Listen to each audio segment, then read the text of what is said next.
வேற ஒன்றும் இல்லைங்க. இப்போ புறப்படும் போது என்ன பரிசு வாங்கலாம், அவர் அன்போட வந்தாரு. அவர் அன்போட வந்த போது நான் சொன்னது உங்களுக்கு எல்லாம் சொல்லிட்டாரு. எனக்கு இந்த பொன்னாடையெல்லாம் வேண்டாம், என்னை அரவணைத்துக் கொள்ளுங்கள். நான் அவரை அரவணைச்சு பார்த்தது முதுகுல என்ன இருக்குன்னு பார்க்க இல்லை, அவரை என்ன அப்படி பார்க்கல. அவருக்கு எத்தனை தழும்பு இருக்கு இங்கேங்கிறத பார்த்தேன், நிறைய இருக்கு. எனக்கும் தான். அவருக்கு நான் பரிசு இது கொடுத்தா போதும். புலிக்கு எதுக்கியா பொன்னாட? மேல பாருங்க, அதை தொட்டு பார்த்து உணர்ந்தாலே போதுமானது. இதை தொட்டு பார்த்துட்டேன். தம்பிக்கு பிறந்த நாள் வாழ்த்துக்கள். இடுப்பில் தூக்கி கொஞ்ச வேண்டிய தாய்மார்கள் அதை கொஞ்சி விட்டார்கள். இந்த நீல குழந்தைக்கு இன்று பிறந்த நாள் வாழ்த்துக்கள். உயிரே, உறவே, தமிழே, வணக்கம். அதாவது முன்னுரை அங்கேயே சொல்லிட்டேன் தம்பியை பற்றி.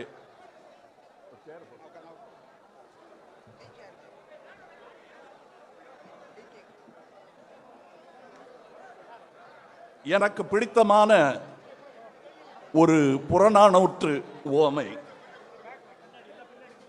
ஒரு மூதாட்டியிடம் கேட்கிறார்கள், அம்மா உங்க பிள்ளை எங்க காணோம் அப்படின்னு கேட்கிறாங்க. ஐயா அவன் எங்க இருக்கான்னு தெரியாது, அவன் இருந்த கொகை இந்த வயறு. புலி தங்குமா கொகை இல்லையே, போருக்கு போயிடுச்சு.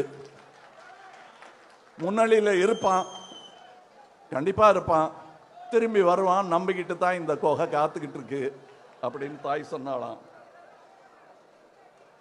புலி சேர்ந்து போகிய கல் அவளை போல ஈன்ற வயிறோ இதுவே அப்படின்னு சொல்றான். அப்படி வந்தவர் இவர். அதனால்தான் சொன்னேன், இவருக்கு எதுக்கு பொன்னாட? அந்த தோலை தொட்டு பார்த்தாலே தெரியுது, அதுதான் பொன்னாடை. அவர் அதை போர்த்தி கொண்டு விட்டார், நீங்கள் போர்த்தி விட்டீர்கள். நீங்கள் அனைவருமே அதை போர்த்தி இருக்கிறீர்கள், மறந்து விட வேண்டாம். நாம் அனைவருமே அதை போர்த்தி இருக்கிறோம், கவலைப்பட வேண்டாம். அவருடைய இந்த 40 ஆண்டு அரசியல் வாழ்வு சாதாரணமானது. அதைத்தான் சொன்னேன், நான் தழும்பு தொட்டு பார்த்தேன். யார் என்ன வண்ணங்கிறதெல்லாம் முக்கியமே கிடையாதுங்க. பெரும்பான்மையை மதிக்க வேண்டும் என்ற எண்ணம் இல்லாதவர்களை சாட வேண்டியது நம் கடமை.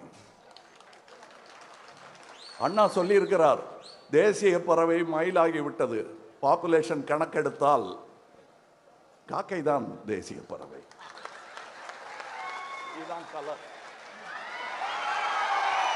இதான் கலர். இதுல கூட பல வண்ணங்கள் சேர்த்துக்குங்க, ஆனா எல்லா கலரும் இதுக்குள்ள இருக்கு. யாராவது சயின்டிஸ்ட் கிட்ட கேட்டு பாருங்க, சொல்லுவாங்க. இவர் ஃபாரன்சிக் எக்ஸ்பர்ட், அவர் சொல்லுவார்.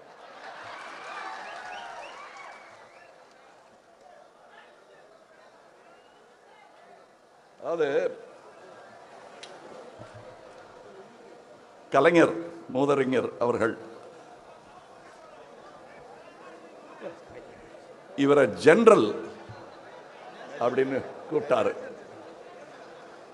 எந்த விதமான ஜெனரல்? அவர் அம்பேத்கர் எனும் படையின் ஜெனரல்.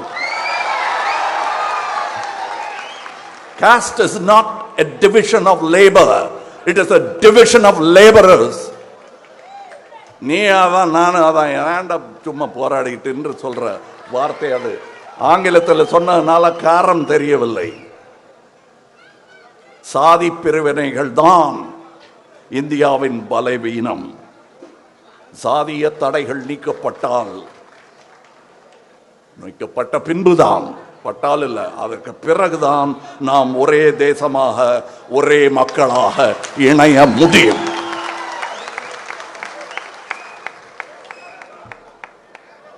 கற்பி, ஒன்று சேர், புரட்சி செய்.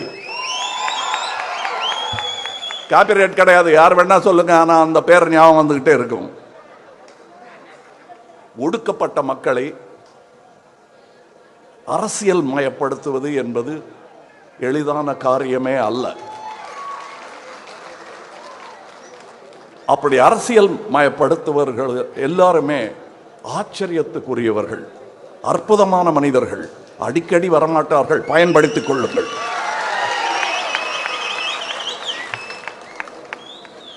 ரொம்ப ஈஸி.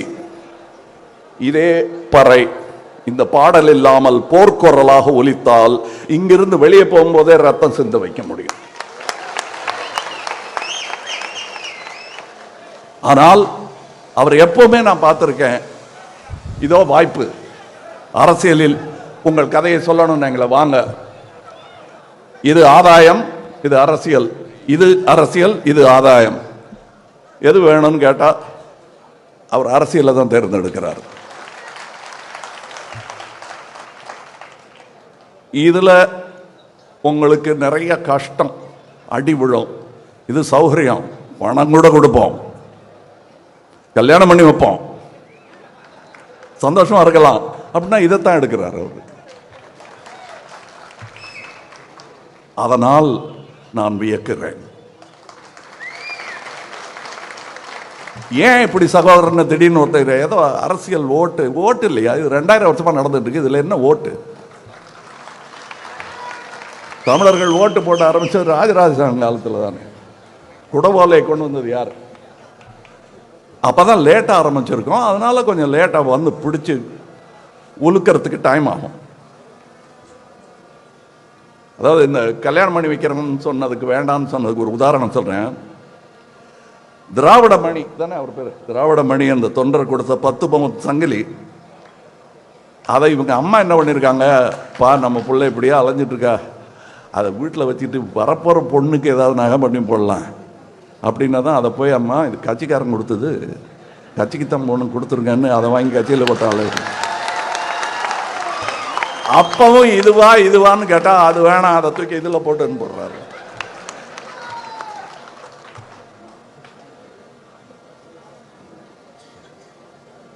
இது அங்கீகாரமா இதை ஒரு கட்சியா வளர்க்கறதுங்கிறது எவ்வளோ கஷ்டங்கிறது ஆரம்பித்த எனக்கும் தெரியும். அப்போ அது வருஷத்துக்கு முன்னாடி செஞ்சா. அங்கீகாரம் பெறுவதே கஷ்டங்க. இவெல்லாம் ஒரு ஆளாங்கிறது எத்தனை வருஷமா கேட்டுக்கிட்டு இருக்கோம் நாம.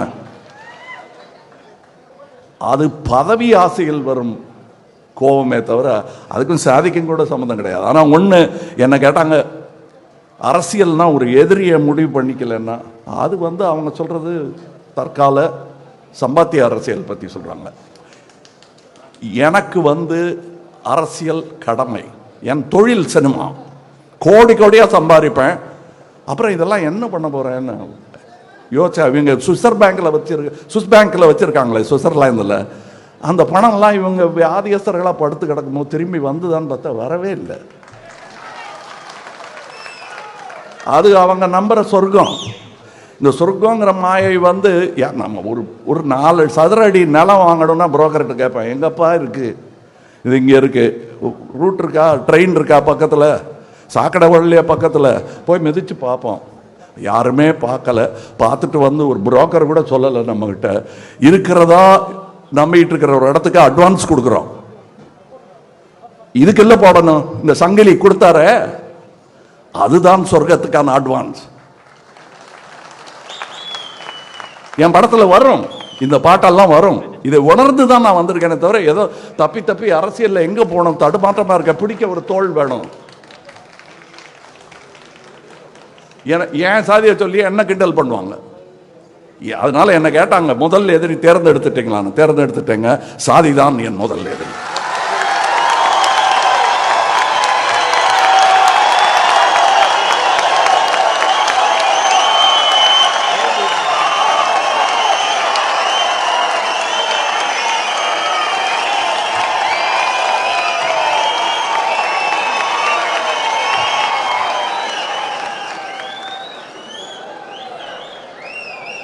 இனி உக்காரணும் இல்லை நடக்கணும், முட்டிக்கு வேற வேலை கொடுக்க கூடாது.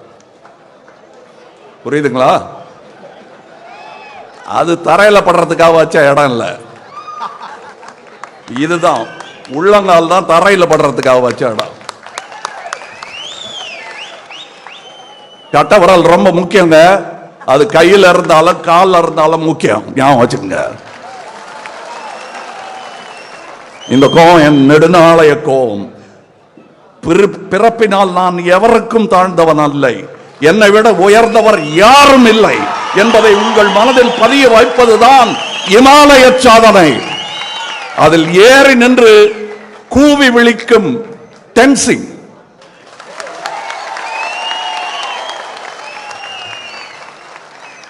அங்க பறக்கட்டும் பாரத மாதாவின் கொடி.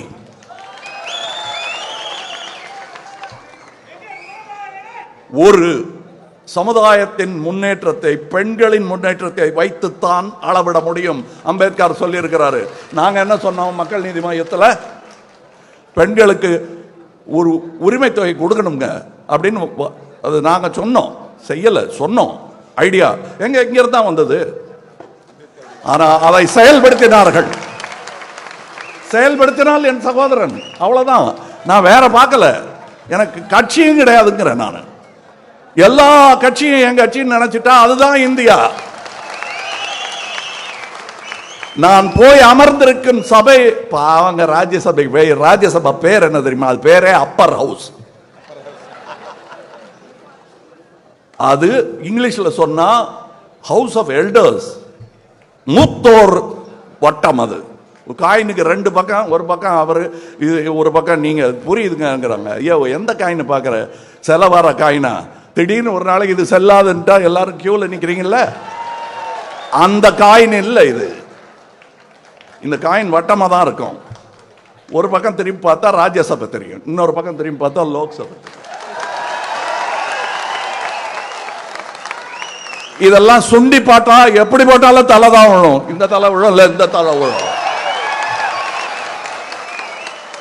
புரியுதா? உங்களுக்கு புரியணும்.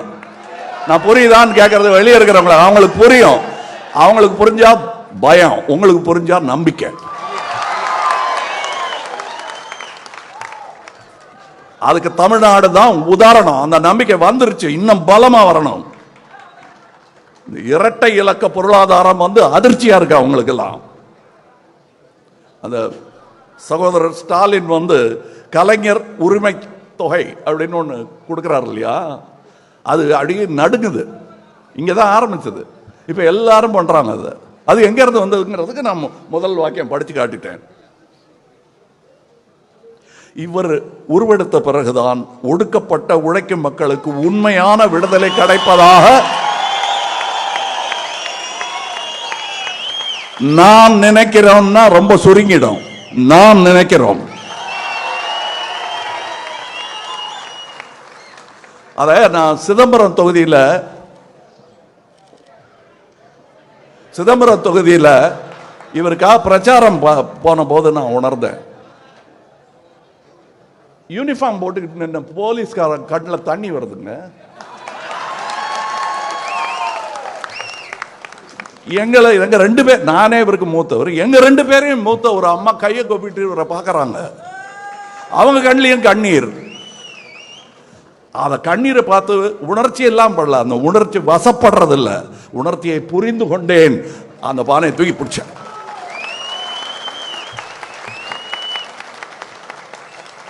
அதில் பொங்கல் நடத்த வேண்டும், பொங்கல் நடத்த வேண்டும், பகிர்ந்து உண்ண வேண்டும்.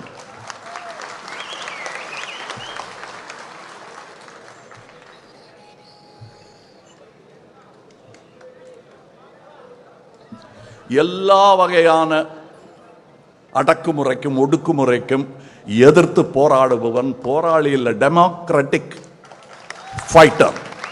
போர்னா அது அசிங்கமா இருக்கு, அதனால தான் நாங்க திட்டுறதை குறைச்சிக்கிட்டோம். கோபம் இருக்குங்கிறது தெரியணும், இல்லைன்னா இழிச்சமாயன்னு நினைச்சிருவாங்க. அது திரும்பங்கிறது நீங்க என்னையும் சேர்த்துக்கலாம். நான் எங்க வேணா தோள் கொடுக்க வருவேன். நான் யார்கிட்ட சொன்னேன்னு சொல்ல மாட்டேன், உங்களுக்கு தெரியணும்.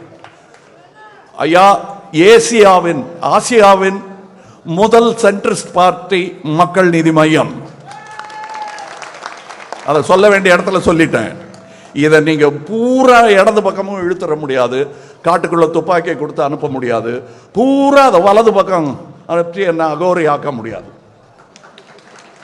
நடுவில் இருப்பேன். என் இடதும் வலதும் தோளும் குடிமக்கள், அதுவும் இந்திய நாட்டின் குடிமக்கள் எவராயிருந்தாலும் பல்லக்கில் போவதற்கு தயார் என்றால் இந்த தோள் காத்து நிற்கும். மேல உட்கார என்ன சாதி பண்ணின்னு கேட்கறதுக்கு எனக்கு அருகதையே கிடையாது. நான் தோள் தூக்க வந்துட்டேன், இந்த பல்லக்க தூக்க வந்துட்டேன். இந்த பல்லக்கின் பேர் இந்தியா. ஒன்னு சொல்றேன், அதுக்கு 4 பிடி தான் இருக்குன்னு நம்பிட்டு இருக்காதீங்க. 22 பிடி இருக்கு. ஒவ்வொரு மொழியும் தோள் கொடுக்கும் இதுக்கு சொல்றேன். அதனாலதான் சொன்னேன், இந்த திராவிடம்ங்கிறது என்னங்க, எல்லாரும் சேர்ந்ததுதான். எல்லாரையும் சேர்த்துக்கிற பெருந்தன்மைக்கு பேர் தான் திராவிடம். அது நாடு தழுவியது. போய் பாருங்க, அங்க இருந்து சிந்து நதி முதல் வைகை நதி வரை அது பரவி இருக்கிறது. அது மேலடி என்றால் அது கீழடி. 3 அடியில் உலகத்தை அளக்கலாம், நாங்க 2 அடியில் அளந்தோம். அது பேர் திருக்குறள். இங்க என்ன நிறைய பேசிட்டே இருப்பேன், அவர் பேச்ச நீங்க கேட்கணும். இதெல்லாம் பேசிட்டேன், நான் நோட்ஸ் எடுத்தேன். அதுக்கப்புறம் அதெல்லாம் எனக்கு உணர்வோட பேசுவதுதான், உண்மையாக பேசுவதுதான் முக்கியம். உண்மையை பேசணும்னு முடிவு பண்ணிட்டோம்னா பயம் இருக்காது. ஏன்னா உண்மைதானே. அப்புறம் என்ன, நீங்க உண்மை பேசுறீங்க, ஜெயிக்கலையே என்ன பண்றீங்க, சத்தியமே விஜயத்தை எல்லாம் என்ன ஆச்சுன்னு கேட்டாங்க. சரி, உன்னுடைய சிறப்பான பொய் என்று எதை சொல்வீர்கள்? நம்பிட்டான் யா அப்படிங்கிறதானே. எப்படி நம்பினீங்க? உண்மை மாதிரி இருந்த பொய் கூட ஜெயிக்கணும்னா சத்தியத்தை கொஞ்சம் தொட்டுக்கணும். ஊறுகா மாதிரியாவது சத்தியம் ஜெயிச்சுக்கிட்டே இருக்கும். உனக்கு அது தெரியல, எங்களுக்கு தெரியுது. ஆனால்தான் நியாயமா நேர்மையா பேசுறவனுக்கு பொய் சொல்றவனுக்கு உடனே அடையாளம் தெரியும். உங்களுக்கு என்ன அடையாளம் தெரியுதா? நான் நேர்மையானவங்கிறது அடையாளம் தெரியுதா? பொய் பேசலைங்கிறது புரியுதா? அதை புரிஞ்சுக்கிட்டா போதும். இந்த போர்பறை உலகம் எல்லாம் கேட்கும். புரிஞ்சுக்கங்க. என்ன மாதிரி கோடி பேர் இருக்காங்க உங்களுக்கு தோள் கொடுக்க, அவரையும் சேர்த்துக்குங்க. நீங்களும் வாங்க. அது நான் மையத்தில் இருக்கிறதுனால இந்த புயல் எங்க எங்க எங்கெல்லாம் வீசுதுன்னு என்னால பார்க்க முடியுது. இங்க காத்து அடிக்காது, நாரிடும் காத்த. அதான் சொல்றாங்கல்ல மலஹாசன், ஏய் மலத்தை பத்தி எங்கிட்ட பேசாத, எங்க மூதாத தாத்தா காந்தி கிட்ட கேளு மலம்னா என்னன்னு சொல்லுவாரு, அள்ளுவார். அன்னைக்கு கல்கட்டாவில் 1908 நடந்த போது காங்கிரஸ்காரங்கள்லாம் அதெல்லாம் சாப்பிட்டுட்டு அங்க போய் செய்ய வேண்டியது செஞ்சுட்டு வந்தாங்க. காந்தியார் தான் போய் அதை கிளீன் பண்ணிட்டு தான் பிரேக்ஃபாஸ்ட் சாப்பிடுவாரு, காலை உண்டி. அதுக்கப்புறம் என்கிட்ட மலஹாசன் சொன்னேன்னா சந்தோஷம், சபாஷ், நான் தான் அது. அங்க தாத்தா அதை அள்ளுவாரு, நானும் சேர்ந்து அள்ளுவேன். ஆனா உனக்கா அள்ள மாட்டேன், எனக்கா அள்ளுவேன். ஏன்னா டெய்லி நீங்களா தானே பண்றீங்க. அதனால என்ன நீ கூப்பிடு, கோபம் இல்லைங்க, புரிய வைக்கிறேன். நான் என் பிள்ளைகளே அடித்தது கிடையாது, கேட்டு பாருங்க சொல்லுவாங்க. சண்டை போடலாம், கத்தலாம், ஆனா அடிக்கக்கூடாது. அது புரிஞ்ச இன்னொரு சகோதரர் இவருக்கு பிறந்த நாள் சொல்லுவது கடமையா இருந்தது. இன்னொரு பெரிய விழா நான் கனவு கண்டுகிட்டு இருந்த விழா, அதுக்கு போகணும்னு நினைச்சிட்டு இருந்தேன். சேலத்தில் நடக்குது. ஆனா இதை இப்ப செஞ்சிடணும். இப்ப இது தேவை. அங்க நிறைய பேர் பெரியவர்கள் இருக்காங்க. இங்க ஆளே இல்லையான்னா இருக்கீங்க, இங்கேயும் நிறைய இருக்காங்க. இந்த ஒரு மேடல் தான் ஆச்சரியமா பார்த்தேன். நான் கலைஞன் இல்லையா, வழக்கமா நாங்க மட்டும் ஆடிக்கிட்டு இருப்போம், இங்க இருக்கிறவங்க எல்லாம் உட்காந்து பார்த்துக்கிட்டு இருப்பாங்க. நீங்க நான் உட்காந்து பார்த்துட்டு இருந்தேன், அங்க இருந்தவங்க எல்லாம் ஆடிக்கிட்டாங்க. அதனாலதான் கூத்தன் நான் உங்களை கூத்தர்களே என்று வணங்கினேன். நானும் கூத்தன் தான், ஞான கூத்தன். அது எங்க குரு பேர். ஞான கூத்தன் ஒரு கவிஞர் இருந்தார், என் மனதில் இன்னும் இருக்கிறார். அந்த ஞான கூத்தன் குரலாக கேட்டுக்கொள்ளுங்கள். இதுக்கு மேல என்ன சொல்றது? கட்டி பிடிச்சாச்சு, அவருக்கு நம்பிக்கை கொடுத்தாச்சு. பறை பின்னாடி இருக்கு, படை இங்க இருக்கு. வெல்க வாழிய செந்தமிழ், வாழ்க நற்றமிழர், வாழிய இந்திய மணி திருநாடு. வணக்கம்.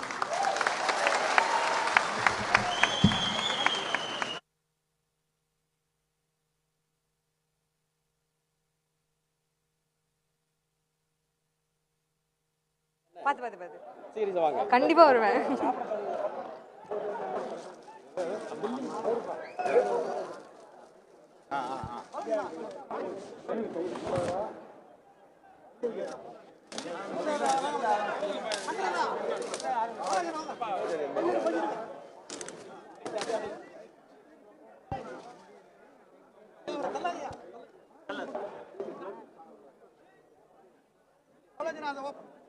அம்மா சார் வணக்கம் வணக்கம், எப்படி இருக்கீங்க? நல்லா இருக்கீங்களா? அம்மா நிகழ்ச்சி தொகுப்பு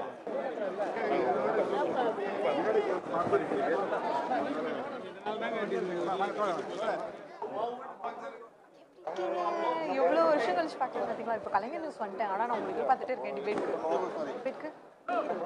ஆனால் ஓகே இல்லை ஆள் இருக்காங்க எங்கள் ஃபேமிலி.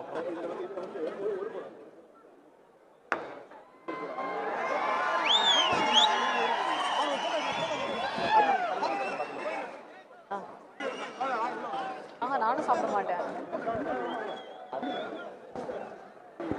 ஃப்ரேம் வேண்டாம், ஃப்ரேம் வேண்டாம். இல்லை இப்போ அடுத்த நிகழ்ச்சி பண்ணுறது கூப்பிடுவாங்க.